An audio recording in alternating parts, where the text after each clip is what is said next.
tieni mana unu mana ka nya bụ sita tom si adị n'Enugu bụ na ọ nọtụ n'ụtụtụ etu a ọ dịka a ga-asị na onwe onye nọ n'Enugu mana ọ na-ewetatụ aka n'ehihie onye ọkara obi apụtawa mana ọrụ anyị bụ igosi unu ka nya bụ ihe si wee na-aga ebe anyị nọ kịta bụ na anyị gafechego Belen wee na-apụta n'Ogbu n'ike ihe na Market Square ebe ahụ ka anyị gafere ugbu a wee na-eruzi ọnụ asata ka anyị na-ahụ ugbu a Obiagụ socha n'ebe ndị mmadụ kacha ju n'ọnụọgụ Obiagụ na Abakpa dị ka ga-asị na ha bụ ebe ọ na-abịa ịbata ihu ọtụtụ ndị mmadụ na ya ebe a kịta abụọ na-asata ịnụ ka ọnụ asata si wee dị n'ụtụtụ a onye ọbụla maka ebe a si ekwo anyị ga-atụgharị na roundabout ọnụ asata ugbu a anyị tụgharịa anyị wee gbadabazịa Okono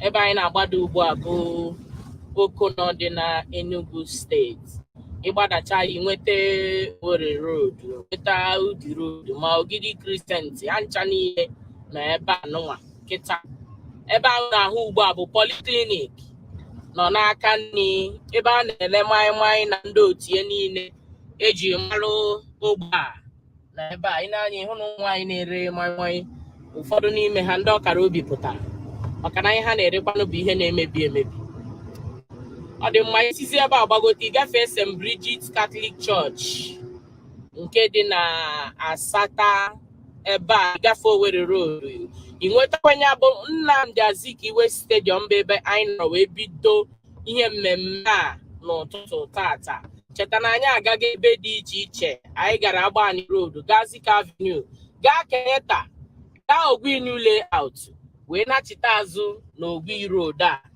tata ma ebe anyị nọ kịta bụ Eastern Shop isizie na ya bụ Eastern Shop ị nweta ABC Transport na ndị otu ya niile onye ọ na-agbachikọchara agbachi ndị ABC ji ogologo ihe gbachie igodo gbachie ọnụ ụzọ ebe ha na-azụ ahịa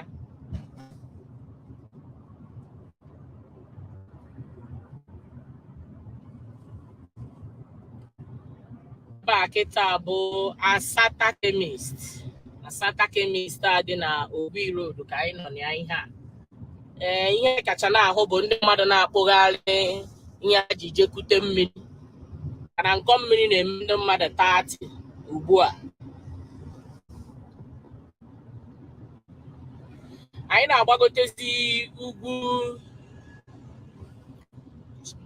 Day Spring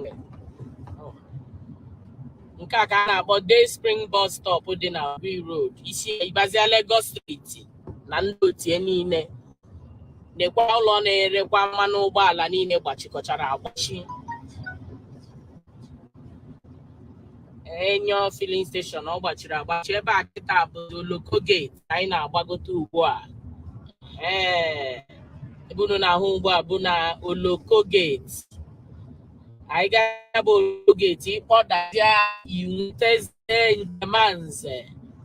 Njemanze bus stop unu na-ahụ ugbu a n'ihu na ka anya bebe si wee tọgbọrọ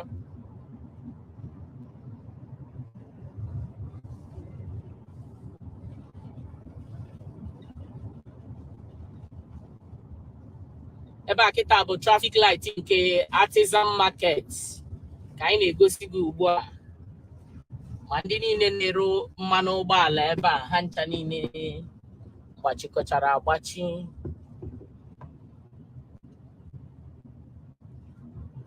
agatụ nwantịntị kịta anyị enwetazịa Chinatown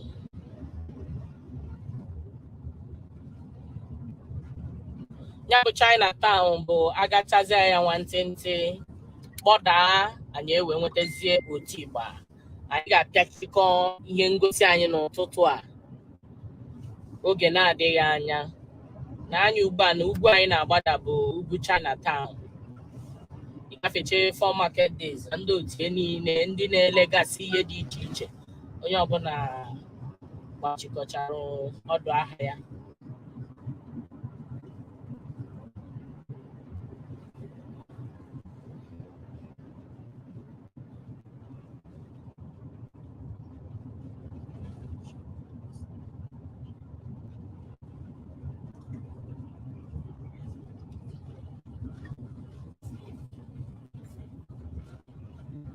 ebe a bụ otu Igba.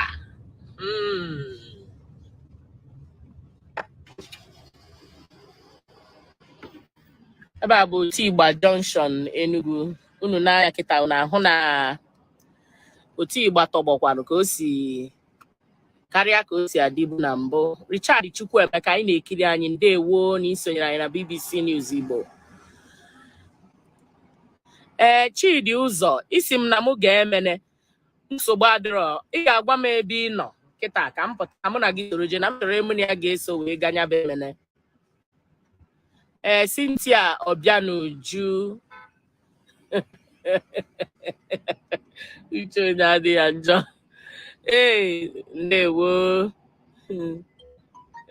Michael Okonta nsogbu adịrọ, ọ Chukwu na-eche mmadụ oge niile. Ọ dị mma. Oge na-adịghị anya anyị ga-apịachi ihe mmemme nke tata. Otu Igbo ahụ ka anyị gafere ugbu a wee tinyezi isi ebe anụnwa. Ebe etinyere isi ugbu a bụ New Haven. New Haven Junction ka unu na-ahụ ugbu a. Ị na-anya ịhụ na ụgbọala ndị uwe ojii nọkwa ebe a kee nkwụcha. Ọtụtụ ngwa ụlọ ahịa niile ji mara New Haven gbachikọchara agbachi, ma ndị na-ele nri o, ma ndị na-ese foto, ma ndị na-eme ihe dị iche iche, ha ncha niile gbachiri agbachi. New Haven ka ọ ga-abụ mbọsị nkịtị mmadụ na ụgbọala na-azụ ụzọ, ma ndị fast food niile na-esi ha ncha gbachikọ. Anyị nọ na First Bank New Haven ugbu a. Na First Bank ma ndị ọzọ ha ncha niile kpọchiri akpọchi. Apollo Pharmacy unu niile gbachara agbachi, ntachi ha niile, onye ọbụla ị bịazịa na ana nka a na-eme isi, ha ncha niile onye ọbụla nọ be ya.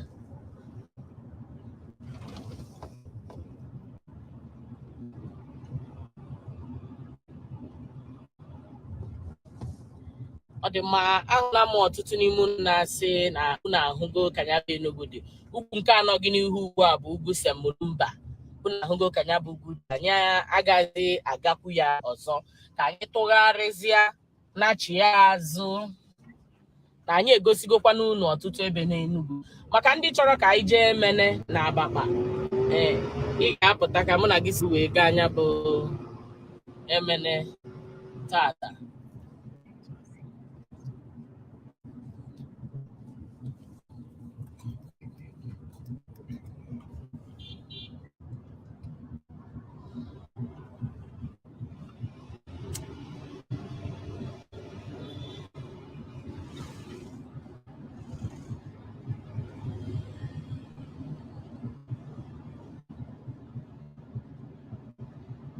Otu Igba ka anyị na-apụta ihe a.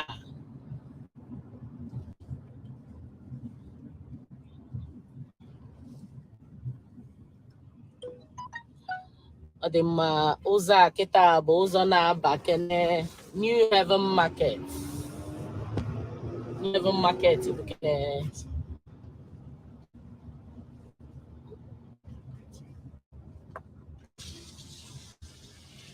Igbo bụ Igbo na-enu ahịa New Haven Market Enugu. Ị na-anya ịhụ ka ha si wee were nnukwute igodo wee gbachie ya bụ ahịa.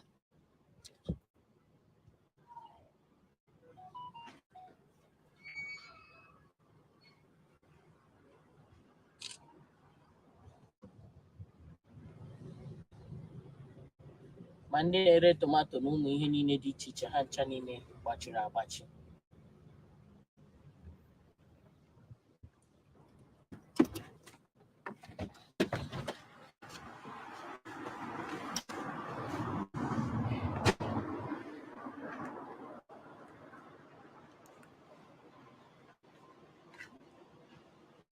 Ndị Igbo na-esonye anyị na BBC News Igbo.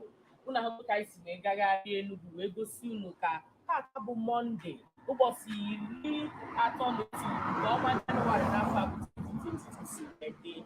Anyị si ebe a wee gaa ebe dị iche iche wee ruo. Anyị gakwara ka gaa winu layout gosi unu edozi ebe niile unu wee hụ na Enugu tọrọ chakoo. Ebe anyị nọ market ebe anyị ma ndị na-ere akwa ma ndị na-ere ihe ndị kacha niile gbachiri agbachi. Ọrụ anyị gosiri gwa unu ihe ọbụla na-eme na mpaghara ọwụwa anyanwụ Naijiria maka Naijiria niile ma n'ụwa niile. Ọ na BBC News Igbo unu ga na-ahụ ihe ahụ niile.